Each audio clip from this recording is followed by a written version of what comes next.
Kanakapura rural PU college Kanakapura ಮತ್ತು base education Basavanagudi Bengaluru ಇವರ ಶೈಕ್ಷಣಿಕ ಸಹಯೋಗದೊಂದಿಗೆ 2026-27ನೇ ಸಾಲಿನ ವಿಚಾರಣೆ ದಾಖಲಾತಿ ಪ್ರಕ್ರಿಯೆ ಪ್ರಾರಂಭವಾಗಿದೆ. ದಿ ರೂರಲ್ ಎಜುಕೇಷನ್ ಸೊಸೈಟಿಯು PCMC ಮತ್ತು PCMB ಜೊತೆಗೆ KCET, NEET ಮತ್ತು JEE ಪರೀಕ್ಷೆಗಳ ಪೂರ್ವಸಿದ್ಧತಾ ತರಬೇತಿ ಮತ್ತು ಮಾರ್ಗದರ್ಶನಕ್ಕಾಗಿ ಬೇಸ್ ಎಜುಕೇಷನ್ ಅಕಾಡೆಮಿ ಆರಂಭಿಸಿದ್ದು, ತಾಲೂಕಿನ ವಿದ್ಯಾರ್ಥಿಗಳು ಇದರ ಸದುಪಯೋಗಪಡಿಸಿಕೊಳ್ಳಬೇಕೆಂದು RS ಸಂಸ್ಥೆಯ ಅಧ್ಯಕ್ಷರಾದ ಶ್ರೀಕಂಠೂರವರು ತಿಳಿಸಿದರು. ಹೆಚ್ಚಿನ ಮಾಹಿತಿಗಾಗಿ ಈ ಮೊಬೈಲ್ ಸಂಖ್ಯೆಗಳನ್ನು ಸಂಪರ್ಕಿಸಬೇಕಾಗಿ ಕೋರಲಾಗಿದೆ. ಮೊಬೈಲ್ ಸಂಖ್ಯೆ 9845320678 ಮತ್ತು 9620604600. ಅದಕ್ಕೆ ನಾವು ಸ್ವಲ್ಪ ಸೋಂಬೇರಿಗಳು. ನಾವು ಪಾಪ ಬೇರೆಯವ್ರಿಗೆ ನಾರ್ತ್ ಇಂಡಿಯಾದವ್ರಿಗೆ ಅವ್ರ ಸ್ಟೇಟಲ್ಲಿ ಇಂಜಿನಿಯರಿಂಗ್ ಕಾಲೇಜ್ಗಳೇ ಇಲ್ಲ. ಏನು IIT NITನೇ. ಅದಕ್ಕೆ ನೀವು IIT NIT ಸ್ಟೂಡೆಂಟ್ಸ್ ಎಲ್ಲ ತಗೊಂಡೋದ್ರೆ ಸೌತ್ ಇಂಡಿಯಾದ ಬಹಳ ಕಮ್ಮಿ ರೆಪ್ರೆಸೆಂಟೇಷನ್ ಇರುತ್ತೆ. ಅದರಲ್ಲೂ ಬೆಂಗಳೂರವರಂತೂ ಇರೋದೇ ಇಲ್ಲ. ಬೆಂಗಳೂರು ಸುತ್ತಮುತ್ತವರು ಹೋಗೋದೇ ಇಲ್ಲ. ಅಲ್ಲಿರೋರೆಲ್ಲ ಜಾಸ್ತಿ ಇರೋರೆ ವೆಸ್ಟ್ ಬೆಂಗಾಲು, ಬಿಹಾರ, ಉತ್ತರ ಪ್ರದೇಶ. ಯಾಕಂದ್ರೆ ಅವ್ರ ಸ್ಟೇಟಲ್ಲಿ ಒಳ್ಳೆ ಇಂಜಿನಿಯರಿಂಗ್ ಕಾಲೇಜಸ್ ಇಲ್ಲ. ನಮ್ಮ ಸ್ಟೇಟಲ್ಲಿ ಇದೆ, RV ಇದೆ, BMS ಇದೆ, PS ಇದೆ, MS ರಾಮಯ್ಯ, ದಯಾನಂದ ಸಾಗರ್, ಎಷ್ಟು ಬೇಕು ನಿಮಗೆ ಆ ಎಲ್ಲ ಕಾಲೇಜಸ್ ನೋಡಿ ಎಷ್ಟಿರುತ್ತೆ ಸೀಟ್ಸು. ನಮ್ಮ ಕರ್ನಾಟಕದಲ್ಲೇ 320 ಇಂಜಿನಿಯರಿಂಗ್ ಕಾಲೇಜ್ ಇದೆ. 320 ಇಂಜಿನಿಯರಿಂಗ್ ಕಾಲೇಜು. ಬೆಂಗಳೂರಲ್ಲೇ 180 ಇಂಜಿನಿಯರಿಂಗ್ ಕಾಲೇಜ್ ಇದೆ. ಸೊ ನಾವು ಬೇರೆ ಕಡೆ ನೋಡ್ಬೇಕಾಗಿಲ್ಲ, ಇಲ್ಲೇ ಚೆನ್ನಾಗಿದೆ ಅಂತ ತಕ್ಷಣ ನಮ್ಮ ಮನೆ ಪಕ್ಕದ ಮನೇಲಿ ಒಂದು ಇಂಜಿನಿಯರಿಂಗ್ ಕಾಲೇಜ್ ಶುರು ಆಯ್ತು, ಅಲ್ಲಿ ಸೇರ್ಕೊಂಡ್ಬಿಡ್ತೀನಿ ಅನ್ನೋದಲ್ಲ. ಕರ್ನಾಟಕದಲ್ಲಿ ಇಂಜಿನಿಯರಿಂಗ್ ಕಾಲೇಜ್ ಚೆನ್ನಾಗಿದ್ರೆ ಅದರಲ್ಲಿ ಎಲ್ಲಿ ಸೇರಬೇಕು ನಾವು? 1, 2, 3 that should be the target. ಆ ಟಾರ್ಗೆಟ್ ಇಟ್ಕೊಂಡು ನೀವು ಓದಬೇಕು. Next one, medical colleges. Sir MBBS doctor ಆಗಬೇಕು ಸರ್, ಏನ್ ಟಾರ್ಗೆಟ್ ನಿಮ್ಗೆ? ಎಲ್ಲಿ ಡಾಕ್ಟರ್ ಆಗಬೇಕು? ಯಾವುದೋ ಒಂದು ಕಾಲೇಜ್ ಸೇರ್ಕೊಂಡು MBBS ಓದೋದಲ್ಲ. Your target must be AIIMS. 26 AIIMS ಇದೆ ಎಂಟೈರ್ ಇಂಡಿಯಾಲಿ, ಆಲ್ ಇಂಡಿಯಾ ಮೆಡಿಕಲ್ ಇನ್ಸ್ಟಿಟ್ಯೂಟ್ಸ್. 26 ಚೆನ್ನಾಗಿದೆಯಾ? 26 ಚೆನ್ನಾಗಿಲ್ಲ. ಎಷ್ಟೊಂದು ಶುರುನೇ ಆಗಿಲ್ಲ, ಸುಮ್ಮನೆ ಆನ್ ಪೇಪರ್ ಇದೆ. ಹೋದ್ರೆ ಅಲ್ಲಿ ಏನು ಬಿಲ್ಡಿಂಗೇ ಇಲ್ಲ. ಅಲ್ಲಿ ಟಾಪ್ ಮೋಸ್ಟ್ ಇರೋದೇ ಏಮ್ಸ್ ಡೆಲ್ಲಿ. ಸರ್ ಏಮ್ಸ್ ಡೆಲ್ಲಿ ನಾನು ಜಾಯಿನ್ ಆಗಬೇಕು ಸರ್, ಎಷ್ಟು ಸೀಟ್ ಇದೆ ಸರ್ ಏಮ್ಸ್ ಡೆಲ್ಲಿಲಿ? ಏಮ್ಸ್ ಡೆಲ್ಲಿಲಿ 48 ಸೀಟ್ ಇದೆ ಅಷ್ಟೇ. ಓನ್ಲಿ 48. 2 years ಬಿಫೋರ್, ನಿಮ್ಗೆ ಗೊತ್ತಿದೆಯಲ್ಲ ಗೊತ್ತಿಲ್ಲ, ನೀಟ್ ಎಕ್ಸಾಮಿನೇಷನ್ ಅಂತ ಮಾಡ್ತಾರಲ್ವಾ, ನೀಟ್ ಎಕ್ಸಾಮಿನೇಷನ್ ಅಲ್ಲಿ 2 ವರ್ಷದಿಂದ ಅದ್ಭುತ ರಿಸಲ್ಟ್ ಬಂದ್ಬಿಡ್ತು. ಏನ್ ಬಂತು? 720 on 720, 69 ಜನ ಸ್ಟೂಡೆಂಟ್ಸ್ ತಗೊಂಡು. ಬಿಡಿ ಪೇಪರ್ ಲೀಕ್ ಆಗಿತ್ತು, ಈಸಿ ಇತ್ತು ಅದೆಲ್ಲ ಆಮೇಲೆ. 69 ಜನಕ್ಕೆ 720 ಫಸ್ಟ್ ರ್ಯಾಂಕು. 69 ಜನಕ್ಕೆ. ಬಟ್ ಪ್ರಾಬ್ಲಮ್ ಏನಾಯ್ತು ಅಂದ್ರೆ 69 ಜನಕ್ಕೂ ಏಮ್ಸ್ ಹೋಗ್ಬೇಕು ಅಂತ ಆಸೆ ಇತ್ತು. ಅಲ್ಲಿ ಯೂನಿವರ್ಸಿಟಿ 48 ಫಸ್ಟ್ ರ್ಯಾಂಕ್ ತಗೊಂಡ್ಬಿಟ್ಟಿದ್ದಾರೆ ಪಾಪ. ಆದ್ರೂ ಎಲ್ರಿಗೂ ಏಮ್ಸ್ ಸಿಗ್ಲಿಲ್ಲ. ಸರ್ ಹೆಂಗ್ ಸರ್ ಡಿಸೈಡ್ ಮಾಡಿದ್ರು? ಏಜ್ ವೈಸ್ ಡಿಸೈಡ್ ಮಾಡಿದ್ರು. ನಿಮ್ ಏಜ್ ಎಷ್ಟು ಅದನ್ನ ಡಿಸೈಡ್ ಮಾಡಿದ್ರು. ಗರ್ಲ್ಸ್ಗೆ ಪ್ರಿಫರೆನ್ಸ್ ಕೊಟ್ರು. ಪಾಪ ಬಾಯ್ಸ್ ಅವ್ರು ಯಾರು ಕೇಳೋರಿಲ್ಲ ನಿಮ್ಮನ್ನ. ಗರ್ಲ್ಸ್ ಪ್ರಿಫರೆನ್ಸ್ ಕೊಟ್ರು, ಏಜ್ ಕೊಟ್ರು, ಯಾಗೋ ಡಿಸೈಡ್ ಮಾಡ್ರು. ಆಮೇಲೆ ಕೋರ್ಟಲ್ಲಿ ಕೇಸ್ ಆಯ್ತು, 1 ಜನ ಕಮ್ಮಿ ಆಯ್ತು. ಇದು ಕಾಂಪಿಟೇಷನ್. ಏಮ್ಸ್ ಅಲ್ಲಿ ಟೋಟಲ್ ಏಮ್ಸ್ ಎಲ್ಲಾ ಏಮ್ಸ್ ಆಲ್ ಇಂಡಿಯಾ ಎಲ್ಲ ತಗೊಂಡ್ರೆ 1800 ಸೀಟ್ ಇದೆ ನೋಡಿ. ಇಂಜಿನಿಯರಿಂಗ್ ಅಲ್ಲಿ IIT ಎಷ್ಟು ಸೀಟ್ ಇತ್ತು? 14,000. NIT ಎಷ್ಟಿತ್ತು? 23,000. ಮೆಡಿಕಲ್ ಬಂದ್ರೆ 1,800. Next armed forces. ಇದು ಅಷ್ಟೇ. We are very happy to say every year we are sending one student to this AFMC Armed Forces College ಗೆ ಕಳಿಸ್ತಾ ಇದೀವಿ ಬೇಸ್ ಇಂದ. They are going to, after they complete the MBBS degree, they will join Indian Army, Indian Air Force or Indian Navy as Doctor Captain ಅಂತ ಒಂದು ಇದಕ್ಕೆ ಹೋಗ್ತಾರೆ. They serve the Army, Navy, Air Force as doctors. ಅದು ಪ್ರತಿ ವರ್ಷ ನಾವು ಒಂದು student ಹೋಗ್ತಾರೆ ಅಲ್ಲಿಗೆ. ಅದರಲ್ಲೂ ಏನಪ್ಪ ಬಹಳ ಇಂಟ್ರೆಸ್ಟಿಂಗ್ ಅಂದ್ರೆ ಪ್ರತಿ ವರ್ಷನೂ ಗರ್ಲ್ ಸ್ಟೂಡೆಂಟ್ ಹೋಗ್ತಾ ಇದ್ದಾರೆ AFMC ಗೆ. ಬಾಯ್ಸ್ ಇಲ್ಲ. Girls they are going to serve in the services, ನಮ್ಮ 3 ಸರ್ವೀಸಸ್ ಅಲ್ಲಿ ಎಷ್ಟು ಸೀಟ್ ಇದೆ ನೋಡಿ, 150 ಸೀಟ್ ಇದೆ ಅಷ್ಟೇ. Next JIPMER 200 seat, CMC Vellore 100 seat. Engineering ಅಲ್ಲೆಲ್ಲ 1000, 10,000, 1 lakh ಇತ್ತು. ಮೆಡಿಕಲ್ ಎಲ್ಲ ಕಮ್ಮಿ ಆಗುತ್ತೆ. ಟೋಟಲ್ ಆಗಿ ಮೆಡಿಕಲ್ ಅಲ್ಲಿ ನಿಮಗೆ 1.2 lakh ಸೀಟ್ ಇದೆ ಅಷ್ಟೇ. MBBS ಅಲ್ಲಿ 1.2 lakh ಸೀಟ್ ಅಕ್ರಾಸ್ ಇಂಡಿಯಾ. ಎಷ್ಟು ಜನ ಎಕ್ಸಾಮ್ ಬರೀತಾರೆ? NEET exam 25 lakh. Previous year NEET exam ಬರೆದು 25 ಲಕ್ಷ ಜನ ಸ್ಟೂಡೆಂಟ್ ಬರೆದಿದ್ದಾರೆ. ಎಷ್ಟು ಸೀಟ್ಗೆ? 1 ಲಕ್ಷ. ಇದು ಕಾಂಪಿಟೇಷನ್. ಈ ತರ ಒಂದು ಕಾಂಪಿಟೇಟಿವ್ ವರ್ಲ್ಡ್ ಅಲ್ಲಿ ನಾವು ಆರಾಮಾಗಿ ಕೂತ್ಕೊಂಡು ನೋಡ್ಕೊಳ್ಳೋಣ, ಮುಂದೆ ಆಗುತ್ತೆ ನೋಡ್ಕೊಳ್ಳೋಣ, ಭಗವಂತ ಸೃಷ್ಟಿ ಮಾಡಿರೋದು ನೋಡ್ಕೊಂತಾನೆ ಅಂತ ಯಾವುದೋ ಒಂದು ಸ್ಕೂಲಲ್ಲಿ ಕನ್ನಡ ಒಂದು ಪೊಯಮ್ ಓದಿರ್ತೀವಿ, ಹುಟ್ಟಿಸಿದಾತ ನೋಡ್ಕೊಳ್ಳಲ್ವಾ ಅಂತ. ಪಾಪ ಅವ್ರು ಯಾವುದೋ ಮೀನಿಂಗ್ ಅಲ್ಲಿ ಹೇಳಿರೋದು. ಆ ಮೀನಿಂಗ್ ನ ಎಜುಕೇಶನ್ಗೂ ತಗೊಂಡ್ಬಂದ್ಬಿಟ್ಟು ನಾನು ಏನು ಓದಬೇಕು ಅಂತ ಭಗವಂತ ನೋಡ್ಕೊಂತಾನೆ ಅಂತ ನಾವು ಆರಾಮಾಗಿ ಇದ್ದುಬಿಟ್ರೆ ನಾವು ಅಲ್ಲೇ ಇರ್ಬೇಕಾಗತ್ತೆ. ಎಲ್ಲ ಪ್ರಪಂಚ ಮುಂದಕ್ಕೆ ಹೋಗ್ತದೆ.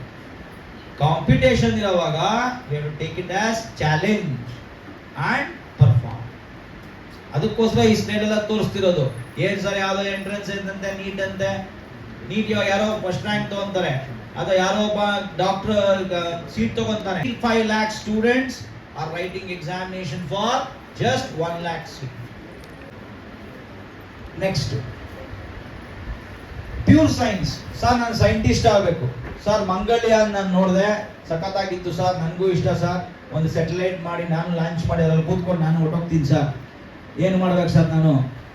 ಇಸ್ರೋ, DRDO, NL, HAL ಇಲ್ಲೆಲ್ಲ ನೀವು ಜಾಯಿನ್ ಆಗ್ಬೇಕಾದ್ರೆ ಪ್ಯೂರ್ ಸೈನ್ಸ್ ಓದಬೇಕು. ಪ್ಯೂರ್ ಸೈನ್ಸ್ ಎಲ್ಲೆಲ್ಲಿ ಓದಬೇಕು ಅಂದ್ರೆ IIT ಫಸ್ಟ್ ಬರೋದೇ ಇಂಡಿಯನ್ ಇನ್ಸ್ಟಿಟ್ಯೂಟ್ ಆಫ್ ಸೈನ್ಸ್ ಬೆಂಗಳೂರುದು, ಕರ್ನಾಟಕದ್ದು ಇಂಡಿಯನ್ ಇನ್ಸ್ಟಿಟ್ಯೂಟ್ ಆಫ್ ಸೈನ್ಸ್. ಅಲ್ಲಿ ನೀವು ಜಾಯಿನ್ ಆಗಬೇಕು. ಅಲ್ಲಿ ಎಷ್ಟು ಸೀಟ್ ಇದೆ? 189 ಸೀಟ್ ಇದೆ ಅಷ್ಟೇ. 189 seats Indian Institute of science ಅಲ್ಲಿ. ಯಾರ್ಯಾರು IIT advance, IIT mains advance exam ಬರೀತಾರೆ 14 ಲಕ್ಷ ಜನ ಸ್ಟೂಡೆಂಟ್ಸ್, ಅವರು ಕೂಡ ಈ 189 ಸೀಟ್ಗೋಸ್ಕರ ಬರೀತಾ ಇರ್ತಾರೆ. So if you want to enter into those elite scientific organization, this is the institute. ಇಲ್ಲಿ ನೀವು ನಿಮ್ಮ ಕೋರ್ಸ್ಗಳು ಮಾಡಬೇಕು. ಐಸರ್ ಇದೆ, nicer central excellence of mathematics ಇದೆ ಇನ್ಸ್ಟಿಟ್ಯೂಟ್. ಅದಾದ್ಮೇಲೆ ಒಂದು ಬರುತ್ತೆ ನಿಮಗೆ IITs ಅಲ್ಲೂ ಇದೆ ನಿಮಗೆ. ದೆನ್ ಸ್ಪೇಸ್ ಟೆಕ್ನಾಲಜಿ ಇದೆ, IST ಅಂತ ಒಂದಿದೆ. ಸ್ಪೇಸ್ ಟೆಕ್ನಾಲಜಿ ಅಂತ ಅಬ್ದುಲ್ ಕಲಾಂ ಅವರು ಸೃಷ್ಟಿ ಮಾಡಿರೋದು ಒಂದು ಇನ್ಸ್ಟಿಟ್ಯೂಟ್ ಅದು. ನೀವೇನಾದ್ರು ಅಲ್ಲಿ ನಿಮ್ಮ ಡಿಗ್ರಿ ಮಾಡಿದ್ರೆ ಎರಡೇ ಆಪ್ಷನ್ ನಿಮಗೆ, ಇಲ್ಲ ಇಸ್ರೋ ಇಲ್ಲ ನಾಸಾ, ಡೈರೆಕ್ಟ್ ಆಗಿ ಹೋಗ್ತೀರಾ. ಸೊ ಪ್ಯೂರ್ ಸೈನ್ಸ್ ಅಂತ ತಗೊಳ್ಳೋರು ಇಲ್ಲಿ ನೀವು ಮಾಡಬೇಕು. This will give you an opportunity to become great researchers and great scientists, what India wants at this point of time. Next, ಯಾಕೆ ನಾವು ಟಾಪ್ ಕಾಲೇಜ್ ಸೇರ್ಕೊಳ್ಬೇಕು? ಏನೋ ಒಂದು ರೀಸನ್ ಇರಬೇಕಲ್ಲ. IIT ಯಾಕೆ ಸೇರ್ಕೊಳ್ಬೇಕು? ಆರ್ಮಿ ಇನ್ಸ್ಟಿಟ್ಯೂಟ್ ಯಾಕೆ ಸೇರ್ಕೋಬೇಕು? BMS ಯಾಕೆ ಸೇರ್ಕೊಬೇಕು? ಸರ್ ಯಾವುದೋ ಆರ್ಡಿನರಿ ಕಾಲೇಜಲ್ಲಿ ನಾನು ಮಾಡ್ತೀನಿ ಸರ್. ನಿಮಗೆ ಟಾಪ್ ಕಾಲೇಜ್ ಯಾಕೆ ಸೇರ್ಕೋಬೇಕು ಅಂದ್ರೆ ಅಲ್ಲಿರೋ ನಿಮಗೆ ಇನ್ಫ್ರಾಸ್ಟ್ರಕ್ಚರ್ ಮತ್ತೆ funding. IIT Bombay government of ಇಂಡಿಯಾನೇ 450 crores ಕೊಡ್ತಾರೆ ಅವ್ರ ಬಜೆಟ್, ಗೌರ್ಮೆಂಟ್ ಆಫ್ ಇಂಡಿಯಾ ಕೊಡೋ ಬಜೆಟ್. ಜೊತೆಗೆ ಅಲ್ಲಿ ಓದಿರೋ ಓಲ್ಡ್ ಸ್ಟೂಡೆಂಟ್ಸ್ ಇರ್ತಾರಲ್ವಾ, ಅವರು ಕಾಂಟ್ರಿಬ್ಯೂಟ್ ಮಾಡ್ತಾರೆ. 320 crores ಒಬ್ಬ ಅಲ್ಯೂಮಿನಿ ಬಾಂಬೆಗೆ, IIT ಬಾಂಬೆಯನ್ನು ಕೊಟ್ಟಿದ್ದಾನೆ ಬಾಂಬೆಗೆ. ಸೊ ಈ ತರ ಒಂದು ಫಂಡ್ ಇದ್ದಾಗ, ಒಂದು ಆರ್ಗನೈಸೇಷನ್ ಅಲ್ಲಿ ಈ ತರ ಒಂದು ಫಂಡ್ ಇದ್ದಾಗ, ಆರ್ಗನೈಸೇಷನ್ ನಡೆಸೋರಿಗೆ ಒಂದು ರಿಸ್ಕ್ ಟೇಕಿಂಗ್ ಫ್ಯಾಕ್ಟರ್ ಬರುತ್ತೆ, ರಿಸ್ಕ್ ತಗೊಳಕ್ ಒಂದು ಎಬಿಲಿಟಿ ಬರುತ್ತೆ ಅವ್ರಿಗೆ. So they create infrastructures, they create lot of lab facilities, projects ಮಾಡೋದಕ್ಕೆ ಅಥವಾ ನೀವು ರಿಸರ್ಚ್ ಮಾಡಿ ರಿಸ್ಕ್ ತಗೊಂಡು ಏನೋ ಒಂದು ಹೊಸದು ಕಂಡುಹಿಡಿಯೋದಕ್ಕೆ ಎಂಕರೇಜ್ಮೆಂಟ್ ಇರುತ್ತೆ. Because of the fund which are available. Programme variety, engineering ಅಂತ ಸೇರ್ಕೊಂತೀರಾ, ಜೊತೆಗೆ ಮ್ಯಾನೇಜ್ಮೆಂಟ್ ಕೋರ್ಸಸ್ ಮಾಡಬಹುದು. ಕಂಪ್ಯೂಟರ್ ಸೈನ್ಸ್ ಅಂತ ಸೇರ್ಕೊಂಡವ್ರಿಗೆ ಆರ್ಟಿಫಿಷಿಯಲ್ ಇಂಟೆಲಿಜೆನ್ಸ್ ಸರ್ಟಿಫಿಕೇಟ್ ಬರುತ್ತೆ, ಮೆಷಿನ್ ಲರ್ನಿಂಗ್ ಸರ್ಟಿಫಿಕೇಟ್ ಬರುತ್ತೆ. ಕಂಪ್ಯೂಟರ್ ಸೈನ್ಸ್ ಅಥವಾ ಎಲೆಕ್ಟ್ರಾನಿಕ್ಸ್ ಸೇರ್ಕೊಂಡವ್ರಿಗೆ ಮ್ಯಾನೇಜ್ಮೆಂಟ್ ಒಂದು ಸರ್ಟಿಫಿಕೇಟ್ ಕೋರ್ಸಸ್ ಬರುತ್ತೆ. ಇದೆಲ್ಲ ವೆರೈಟಿ ಇರೋದು ಟಾಪ್ ಇನ್ಸ್ಟಿಟ್ಯೂಟ್ ಅಲ್ಲಿ ಮಾತ್ರ. ಬೇರೆ ಆರ್ಡಿನರಿ ಇನ್ಸ್ಟಿಟ್ಯೂಟ್ ಸೇರ್ಕೊಂಡ್ರೆ ನೀವು ಈ ತರ ವೆರೈಟೀಸ್ನ ಎಕ್ಸ್ಪೆಕ್ಟ್ ಮಾಡಕ್ ಸಾಧ್ಯನೇ ಇಲ್ಲ. Then faculty and peer group. ನೀವು ಯಾವುದೇ ರೆಪ್ಯೂಟೆಡ್ ಕಾಲೇಜ್ ಸೇರ್ಕೊಳ್ಳಿ, ನಮ್ಮ ಕರ್ನಾಟಕದಲ್ಲಿ RV ಕಾಲೇಜ್ ಸೇರ್ಕೊಳ್ಳಿ ಅಥವಾ BMS ಕಾಲೇಜ್ ತಗೊಳ್ಳಿ, ನಿಮ್ಗೆ ಅಲ್ಲಿ ಬರೋ ಪಿಯರ್ ಗ್ರೂಪ್ ಯಾವುದು? ಎಲ್ಲರೂ ಟಾಪ್ ಸ್ಟೂಡೆಂಟ್ಸ್ ಇದ್ರೆ ನಿಮ್ಮ entire class homogeneous environment create ಆಗುತ್ತೆ. So the way you start thinking, ನಿಮ್ಗೆ ಏನು ಯೋಚನೆ ಮಾಡ್ತೀರಾ, out of the box thinking ಶುರು ಮಾಡ್ತೀರಾ, ಏನಾದ್ರು ಹೊಸ ಪ್ರಾಜೆಕ್ಟ್ ಮಾಡಬೇಕು ಅಂತ ಬರುತ್ತೆ, ಇದೆಲ್ಲ ನಿಮಗೆ ಸಿಗೋದೆ ನಿಮ್ಮ ಪಿಯರ್ ಗ್ರೂಪ್ ಇಂದ. ಇನ್ನು IITs ಅಂತ ತಗೊಳ್ಳಿ, ಲೆಕ್ಕ ಹಾಕೊಳ್ಳಿ. IIT ಬಾಂಬೆ ಅಂತ ತಗೊಂಡ್ರೆ ಅಲ್ಲಿ ಇಂಡಿಯಾದಲ್ಲಿರೋ 10 ಜನ ಬಂದಿರ್ತಾರೆ, ಎಲ್ಲ ಕಡೆಯಿಂದನೂ ರೆಪ್ರೆಸೆಂಟೇಷನ್ ಇರುತ್ತೆ. ಸೊ ನಿಮಗೆ the way you start thinking ಅದೇ ಚೇಂಜ್ ಆಗುತ್ತೆ. ಅದಕ್ಕೆ ನಿಮಗೆ ಅಷ್ಟು ಸ್ಟಾರ್ಟ್ಅಪ್ಗಳು ನಿಮಗೆ ಕಾಣಿಸೋದು. ನಿಮಗೆ ಎಷ್ಟೊಂದು ಸ್ಟಾರ್ಟ್ಅಪ್ಸ್ ಇದೆ ಅಲ್ವಾ ಇಲ್ಲಿ, ಎಲ್ಲ ಸ್ಟಾರ್ಟ್ಅಪ್ ಶುರು ಮಾಡೋರು ಯಾರು ನೋಡಿ, either they are from IITs or they are from AIIMS. ಆ ಒಂದು ಇನ್ಸ್ಟಿಟ್ಯೂಟ್ ಇಂದ ಮಾಡೋರೆ ಅವ್ರಿಗೆ ಐಡಿಯಾ ಬರೋದು. ಇವಾಗ ಓಲಾ, ಊಬರ್, ಝೊಮ್ಯಾಟೊ, ಸ್ವಿಗ್ಗಿ ಎಲ್ಲ ಯಾರು ಶುರು ಮಾಡಿದ್ದಾರೆ, ಆ ಫೌಂಡರ್ಗಳು ನೋಡಿ, they are all from top engineering colleges. ಯಾಕಂದ್ರೆ they get that idea, okay ಇದು ಮಾಡಬಹುದು ಅಂತ ಬರುತ್ತೆ, ಅವ್ರಿಗೆ ಆ ಸಪೋರ್ಟ್ ಸಿಗುತ್ತೆ because of the funds. Placement ಬಗ್ಗೆ ಮಾತಾಡಬೇಕಾಗಿಲ್ಲ.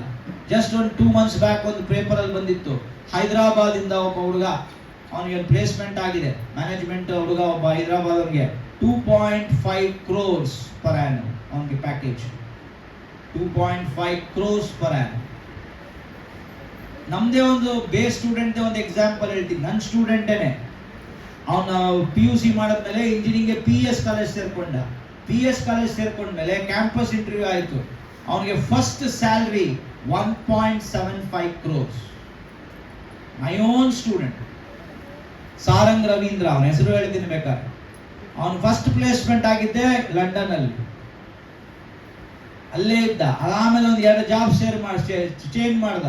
1.7 ಇದ್ದಿದ್ದು ಜಾಬ್ ಚೇಂಜ್ ಮಾಡೋ ಲೆಕ್ಕ ಹಾಕೊಳ್ಳಿ, ಐ ಥಿಂಕ್ ಇವಾಗ 2.5 crores per annum ಅಲ್ಲಿ ಇದೆ. ಈ ತರ ಪ್ಯಾಕೇಜಸ್ ನಿಮಗೆ ಸಿಗುತ್ತೆ ಅಂದ್ರೆ ಅದು it is from top colleges only.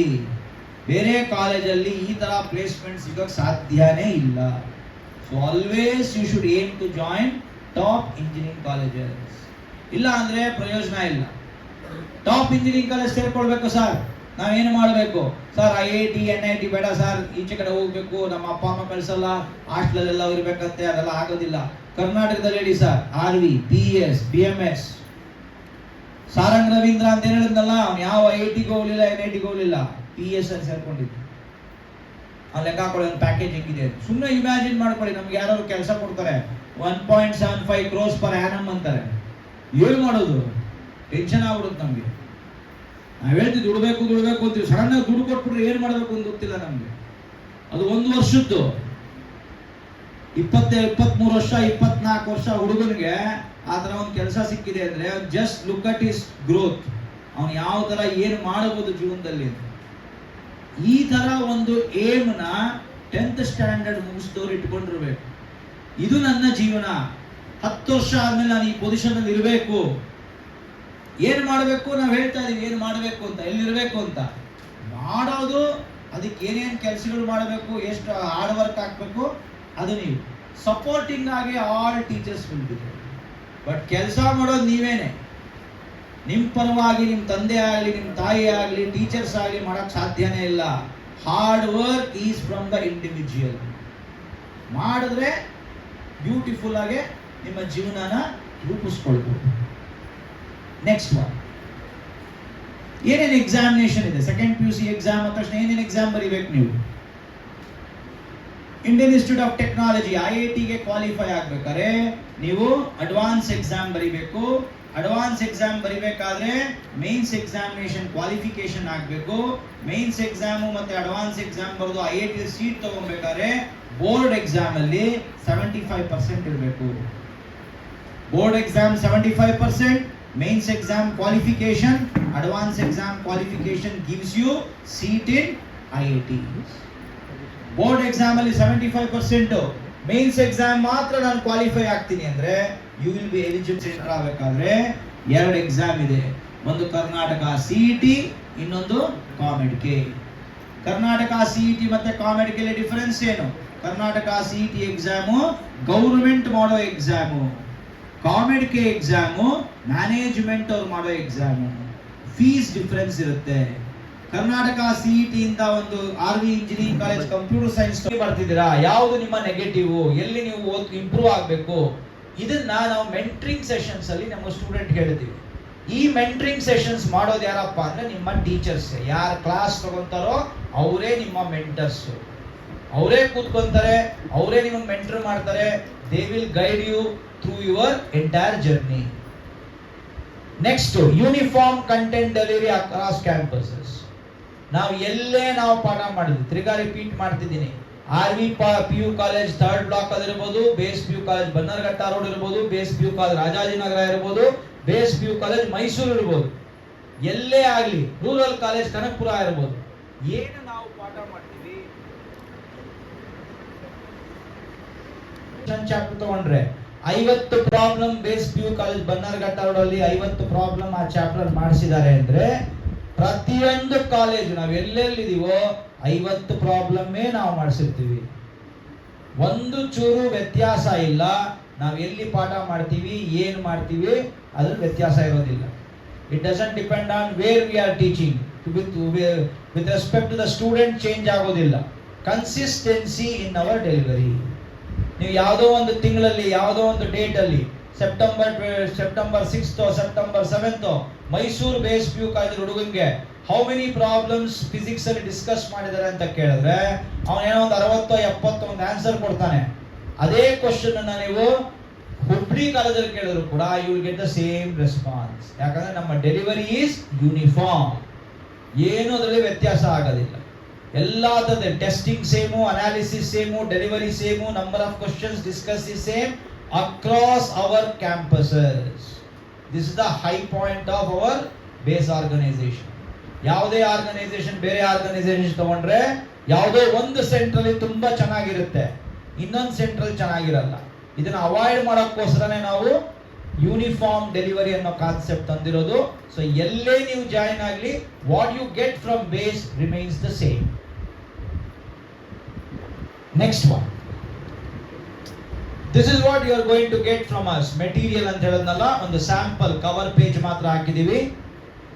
3 ತರ ಮೆಟೀರಿಯಲ್ ನಿಮಗೆ ಸಿಗುತ್ತೆ ಬೇಸಿಕ್ ಆಗಿ. First theory content, theory definitions, derivations ಏನು ಬೇಕು ಬೇಸಿಕ್ NCERT ಟೆಕ್ಸ್ಟ್ ಬುಕ್ ಅಲ್ಲಿ ಏನು ಕೊಟ್ಟಿದ್ದಾರೆ ಅದರದ್ದು ಎಲಾಬರೇಟ್ ವರ್ಷನ್ ಒಂದು ಬುಕ್ ಅಲ್ಲಿ ಇರುತ್ತೆ. ಅದು ಒಂದು ಬುಕ್ ಬರುತ್ತೆ ನಿಮಗೆ. ಜೊತೆಗೆ ಬೋರ್ಡ್ ಅಸೈನ್ಮೆಂಟ್ ಅಂತ ಇನ್ನೊಂದು ಬುಕ್ ಕೊಡ್ತೀವಿ ಬೋರ್ಡ್ ಪ್ರಿಪರೇಷನ್ಗೆ. ಈ ಅಸೈನ್ಮೆಂಟ್ ಬುಕ್ ನ ಶಿಸ್ತುಬದ್ಧಾಗಿ ಆನ್ಸರ್ ಮಾಡಿಬಿಟ್ರೆ ನೀವು, ಕ್ವಶನ್ ಇರುತ್ತೆ, ಕ್ವಶನ್ ಆದ್ಮೇಲೆ ಗ್ಯಾಪ್ ಇರುತ್ತೆ, ಅಲ್ಲೇ ಆನ್ಸರ್ ಬರೀಬೇಕು. ಇಷ್ಟು ಪ್ರಿಪೇರ್ ಮಾಡಿಬಿಟ್ರೆ ಬೋರ್ಡ್ ಅಲ್ಲಿ ನಿಮ್ಗೆ ಔಟ್ ಆಫ್ ಔಟ್ ಬರುತ್ತೆ. ನೆಕ್ಸ್ಟ್ ಎಂಟ್ರೆನ್ಸ್ ಪ್ರಿಪರೇಷನ್ ಒಂದು ಅಸೈನ್ಮೆಂಟ್ ಇರುತ್ತೆ, ಅದು ಕ್ವಶನ್ನು ಗ್ಯಾಪ್ ಕೊಡ್ತೀವಿ. ಅದನ್ನು ಪ್ರಿಪೇರ್ ಮಾಡ್ಕೊಂಡ್ರೆ 1 in 10,000 ranking assure.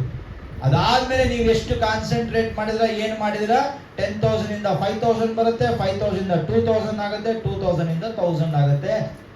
It depends on what is your level of commitment.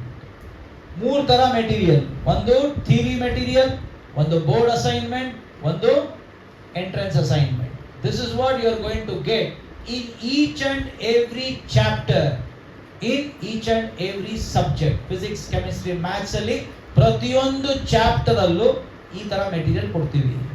Board ಪ್ರಿಪರೇಷನ್ಗೆ ಒಂದೇ ಒಂದು ಬುಕ್, ಚಾಪ್ಟರ್ ಎಲ್ಲ ನೀಟಾಗಿ ಪಾಠ ಮಾಡ್ತಾರೆ, ಅರ್ಥ ಮಾಡ್ಕೊಂಡು ಈ ಬುಕ್ ಒಂದು ಆನ್ಸರ್ ಮಾಡಿಬಿಟ್ರೆ ಈ ಬುಕ್ ಅಲ್ಲಿರೋ ಕ್ವಶನ್ ಬಿಟ್ಟು ಬೇರೆ ಕ್ವಶನ್ ಬರೋದೇ ಇಲ್ಲ ಎಕ್ಸಾಮ್ ಅಲ್ಲಿ. ಸೊ 100% ಪ್ರಿಪರೇಷನ್ ಆಗೋಯ್ತು ಚಾಪ್ಟರ್ ವೈಸ್. ನೆಕ್ಸ್ಟ್ ಒನ್, ಇದು ಕೆಮಿಸ್ಟ್ರಿ. ಅವಾಗ ನೋಡಿದ್ ಫಿಸಿಕ್ಸ್ ಅಲ್ಲಿ ಕೆಮಿಸ್ಟ್ರಿ ಅದೇ ತರ ಪ್ಯಾಟರ್ನ್, ಮ್ಯಾಥಮೆಟಿಕ್ಸ್ ಅದೇ ತರ ಪ್ಯಾಟರ್ನ್. ಬಯಾಲಜಿ ಮತ್ತೆ ಕಂಪ್ಯೂಟರ್ ಸೈನ್ಸ್ ಅಲ್ಲಿ ಕಂಪ್ಯಾನಿಯನ್ ಮಾಡ್ಯೂಲ್ ಅಂತ ಕೊಡ್ತೀವಿ, ಎಸ್ಪೆಷಲಿ ಸೆಕೆಂಡ್ ಇಯರ್ ಅಲ್ಲಿ ಕೊಡ್ತೀವಿ. ಸೆಕೆಂಡ್ ಇಯರ್ ಅಲ್ಲಿ ಕ್ವಶನ್ ಆನ್ಸರ್ ಇರುವಂತ ಒಂದು ಬುಕ್ ಕೊಡ್ತೀವಿ. ಯಾಕಂದ್ರೆ NCERT ಬುಕ್ ಓದ್ಕೊಂಡು ಬಯಾಲಜಿ ಆಗಲಿ ಕಂಪ್ಯೂಟರ್ ಸೈನ್ಸ್ ಆಗಲಿ ಎಕ್ಸಾಮಿನೇಷನ್ ಪ್ರಿಪೇರ್ ಮಾಡೋದು ಕಷ್ಟ. ಅದಕ್ಕೆ ಕ್ವಶನ್ ಆನ್ಸರ್ ಕೊಟ್ಟು ಬಿಡ್ತೀವಿ. ಈ ಬುಕ್ ಪ್ರಿಪೇರ್ ಆದ್ರೆ 95% in your exam is assured. ಯಾಕಂದ್ರೆ ಇದೆಲ್ಲ ಪ್ರಿಪೇರ್ ಮಾಡಿರೋದು ಟೀಚರ್ಸೇ, ಇನ್ನು ಯಾರೋ ಪ್ರಿಪೇರ್ ಮಾಡೋದಕ್ಕೆ ಕೊಡ್ತಿಲ್ಲ.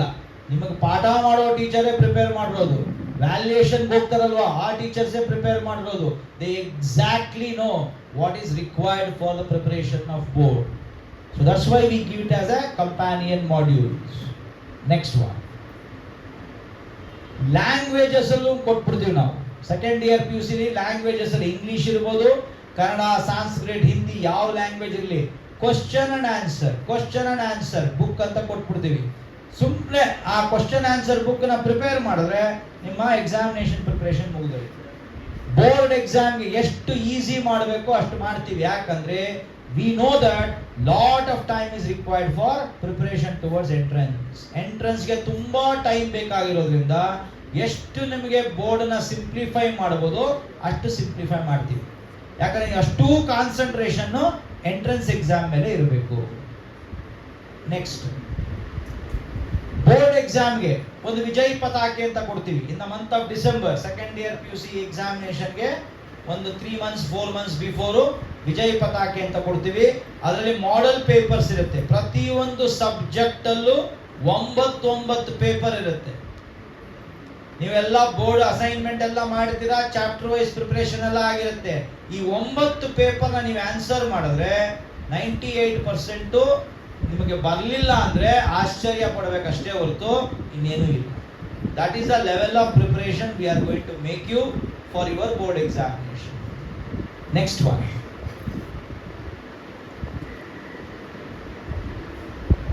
ಚೇಂಜ್ ಮಾಡಿ ಸ್ಲೈಡ್.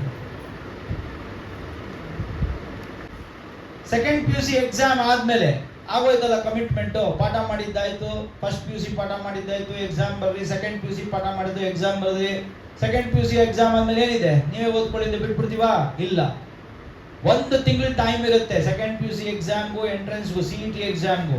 ಆ 1 ತಿಂಗಳಲ್ಲಿ ಪೋಸ್ಟ್ ಬೋರ್ಡ್ ಸಪೋರ್ಟ್ ಅಂತ ಮಾಡ್ತೀವಿ. ತಿರ್ಗಾ ಎಲ್ಲಾ ಚಾಪ್ಟರ್ ರಿವೈಸ್ ಮಾಡಿ ಒಂದು ಅಭ್ಯಾಸ ಅಂತ ಬುಕ್ ಕೊಡ್ತೀವಿ. ಅದರಲ್ಲಿ 10 ಮಾಡೆಲ್ ಪೇಪರ್ ಇರುತ್ತೆ CETದು. That will be the preparation towards your Karnataka CET. These are the materials, sample material. ಈಚೆ ಕಡೆ ಡಿಸ್ಪ್ಲೇ ಇಟ್ಟಿದ್ದಾರೆ ಮೆಟೀರಿಯಲ್, ಬೇಕಾದ್ರೆ ನೀವು ನೋಡಬಹುದು. Then according to whichever course you take it you will get it. ಎಲ್ಲ material ಇವಾಗ second P U C ಒಂದು set of material ಕೊಡ್ತಾ ಇದೀವಿ ಇವಾಗ. ಜೊತೆಗೆ first year P U C ನೀವು ಜಾಯಿನ್ ಆದಾಗ you get the first P U C material, there on second year P U C material you will get it. Next one, ಇದು 24-25 result ಹೇಳಿದ್ನಲ್ಲ, ಪ್ರತಿ ವರ್ಷ ನಾವು ರಿಸಲ್ಟ್ ಕೊಡ್ತೀವಿ ಅಂತ. 24-25 result. Second P U C exam ಅಲ್ಲಿ second rank again second rank ಬಂದಿದೆ.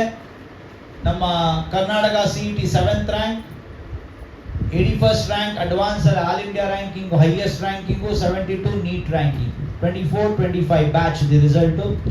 Next one, this is 23-24, ಅದ್ರ ಹಿಂದಿನ ವರ್ಷದ್ದು 23-24. Second P U C 4th rank, Karnataka CET 6th rank. ಈ 6th ರ್ಯಾಂಕ್ ಸ್ಪೆಷಾಲಿಟಿ ಇದೆ. 1, 2, 3, 4, 5 ಆಲ್ 5 ರ್ಯಾಂಕ್ಸ್, ಟಾಪ್ 5 ರ್ಯಾಂಕ್ಸ್ ಬಂದಿದ್ದು CBSE ಹುಡುಗರದು. State board PU board ಇಂದ ಫಸ್ಟ್ ರ್ಯಾಂಕ್ ಬಂದಿರೋನೆ ನಮ್ಮ ಹುಡುಗ ಪ್ರಭಾವ್ ಅಂತ. ಅವನ position is 6th rank. So basically first rank ಅಂತ ಅನ್ಕೊಬಹುದು ನಾವು ನಮ್ಮ PU ಬೋರ್ಡ್ ಇಂದ. Next one, 22-23 second P U C exam first rank ಬೇಸಲ್ಲಿ. ಅದೇ ತರ Karnataka CET second rank. So consistency is there in giving ranks. ಯಾವುದೋ ಒಂದು ವರ್ಷ ರ್ಯಾಂಕ್ ಬಂತು ಅದಕ್ಕೋಸ್ಕರ ನಮ್ಮ ಆರ್ಗನೈಸೇಷನ್ ಚೆನ್ನಾಗಿದೆ ಅಂತಲ್ಲ. ಪ್ರತಿ ವರ್ಷನೂ ಬೋರ್ಡ್ ಇರ್ಬೋದು, ಕರ್ನಾಟಕ CET ಇರ್ಬೋದು, ಮೇನ್ಸ್ ಇರ್ಬೋದು, ನೀಟ್ ಇರ್ಬೋದು, ಅಡ್ವಾನ್ಸ್ ಇರ್ಬೋದು, ಪ್ರತಿಯೊಂದು ಕ್ಯಾಟಗರಿಲೂ we are giving ranks. So that is the high point of our organisation. So our teachers are trained in giving ranks. ಯಾವ ಒಂದು ಜಾಗ ಅಂತಲ್ಲ, ಸರ್ ಇದಿಷ್ಟು ರ್ಯಾಂಕ್ ಬಂತಲ್ಲ ಸರ್ ಒಂದೇ ಕಾಲೇಜಿಂದ ಬಂತ, ಇಲ್ಲ. Ranks are distributed. ಎಲ್ಲೆಲ್ಲಿ ನಮ್ಮ ಪ್ರೆಸೆನ್ಸ್ ಇದೆ ಎಲ್ಲಾ ಕಡೆನೂ ರ್ಯಾಂಕ್ ಪ್ರೆಸೆನ್ಸ್ ಇದೆ. ಸೊ ನೀವು ಬರೀ ಒಂದು ಕಾಲೇಜಲ್ಲಿ ಚೆನ್ನಾಗಿ ಮಾಡ್ತೀರಾ ಸರ್ ಬೇರೆ ಕಡೆ ಮಾಡಲ್ಲ ಅನ್ನೋ ಯಾವ ಡೌಟ್ಸು ಬೇಡ. ನಾವು ಎಲ್ಲೆಲ್ಲಿ ಹೋಗ್ತೀವೋ we have to maintain our reputation. ಆ ರೆಪ್ಯುಟೇಷನ್ ನಾವು ಮೇಂಟೈನ್ ಮಾಡಬೇಕಾದ್ರೆ ಆಬ್ವಿಯಸ್ಲಿ ಚೆನ್ನಾಗಿ ಪಾಠ ಮಾಡಲೇಬೇಕಾಗತ್ತೆ, ಚೆನ್ನಾಗಿ ಡೆಲಿವರಿ ಮಾಡಲೇಬೇಕಾಗತ್ತೆ. ಇದು ನಮ್ಮ ಬೇಸ್ದು ಅಡ್ವಾಂಟೇಜ್. ನೆಕ್ಸ್ಟ್ ನಾವು ಪ್ರೋಗ್ರಾಮ್ ನಿಮ್ಗೆ ಆಫರ್ ಮಾಡ್ತಿರೋದು ಪ್ರಿ-ಯುನಿ ಪ್ಲಸ್ ಅಂತ. What is this pre-uni plus? ಅವಾಗ ಎಕ್ಸ್ಪ್ಲೈನ್ ಮಾಡಿದೆ. In this programme we train the student for PU board examination, we train the student for Karnataka CET examination and all the equivalent examination. Let it be COMEDK, let it be an entrance examination of a private engineering college. ಅದಕ್ಕೆ train ಮಾಡ್ತೀವಿ. ಆ plus ಅಂತಿದೆ pre-uni for +2 students ಇದೆ, ನಾವು pre-uni ಅಂತೀವಿ, ಜೊತೆಗೆ plus ಅಂತ ಒಂದು ಸೇರಿಸ್ತೀವಿ. ಆ ಪ್ಲಸ್ ಏನಪ್ಪಾ ಅಂದ್ರೆ we give lot of inputs for mains examination and NEET examination also. Even though we don't claim that we are teaching for mains and NEET, ನಮ್ಮ ಪ್ರೋಗ್ರಾಮ್ ಅಲ್ಲಿ ಮೇನ್ಸ್ ನೀಟ್ ಗೂ ಕೂಡ ಎಂಕರೇಜ್ಮೆಂಟ್ ಇರುತ್ತೆ. ಯಾವ್ದಾದ್ರು ಸ್ಟೂಡೆಂಟ್ ಸ್ವಲ್ಪ effort self effort ಹಾಕಿದ್ರೆ mains clear ಆಗುತ್ತೆ, NEET clear ಆಗುತ್ತೆ. That is our program. Next one. ಇದುವರೆಗೂ ಮಾತಾಡಿದ್ರಲ್ಲಿ, ಇದುವರೆಗೂ ಹೇಳಿದ್ರಲ್ಲಿ ಏನಾದ್ರು ನಿಮ್ಗೆ ಕ್ವಶನ್ ಇತ್ತು, ಏನಾದ್ರು ಡೌಟ್ಸ್ ಇದ್ರೆ ಕೇಳಿ, ಅದಕ್ಕೆಲ್ಲರಿಗೂ ಆನ್ಸರ್ ಹೇಳ್ತೀನಿ. ಫಾರ್ ಯುವರ್ ಅಡ್ಮಿಷನ್ ಪ್ರೋಸೆಸ್, ನೀವು ಇಲ್ಲಿ ಕನಕಪುರ ರೂರಲ್ ಕಾಲೇಜಲ್ಲಿ ಇಂಟಿಗ್ರೇಟೆಡ್ ಪ್ರೋಗ್ರಾಮ್ ವಿತ್ ಬೇಸ್ ಸೇರ್ಕೊಬೇಕು ಅಂತಿದ್ರೆ you can contact, this is the phone number. They will give more information about this program and everything. Thank you very much. I can understand ಸ್ಕೂಲಲ್ಲಿ 45 ನಿಮಿಷ 40 ನಿಮಿಷ 50 ನಿಮಿಷ ಕೂತ ಅಭ್ಯಾಸ ಆಗಿದೆ. 50 ನಿಮಿಷ ಆದ ತಕ್ಷಣ ನಂದು ಬ್ರೇಕ್ ತಗೊಂಡು ಅಭ್ಯಾಸ ಆಗಿದೆ. 45 ನಿಮಿಷ ತಗೊಂಡ ತಕ್ಷಣ ಅಯ್ಯೋ ಅಮ್ಮಮ್ಮ ನನ್ನ ಪ್ರಾಣನೇ ಹೋಗ್ಬಿಡ್ತು ಅಂತ ಅಭ್ಯಾಸ ಆಗಿದೆ. ಸೊ ಇವಾಗ 1.25 ಗಂಟೆ 11:15 11:15 ಶುರು ಆಗಿದ್ದು, ನಾನು ಮಾತಾಡಕ್ಕೆ ಶುರು ಆಗಿದ್ದು 11:45 11:50. ನಾವೆಲ್ಲ ಟೀಚರ್ಸು ಬೇಸಲ್ಲಿ ಪ್ರತಿಯೊಂದು ಕ್ಲಾಸ್ ಅಂದ ತಕ್ಷಣನೇ 90 ನಿಮಿಷದ ಕ್ಲಾಸ್, 1.5 ಗಂಟೆ ಕ್ಲಾಸು. ಆ 1.5 ಗಂಟೆ ಪಾಠ ಮಾಡಿ ಮಾಡಿ ಮಾಡಿ ನಮಗೆ ರೂಢಿ ಆಗ್ಬಿಟ್ಟು 1.5 ಗಂಟೆ ಆಗೋವರೆಗೂ ನಾವು ಪಕ್ಕದಲ್ಲಿ ಇಡೋದಿಲ್ಲ ಮೈಕ್. ಪಾಪ ಹುಡುಗರೆಲ್ಲ ಕಸಿ ಬಿಸಿ ಇರ್ತಿದ್ರು, ಅಕ್ಕಪಕ್ಕ ಎಲ್ಲ ಒಂಚೂರು ಏನಪ್ಪ ಇಂಥ ಸ್ಥಿತಿ ಆಗೋಯ್ತಲ್ಲ ಅಂತ ಯೋಚನೆ ಮಾಡ್ತಾ ಇದ್ರು. But what ever it is, this the first step towards your success.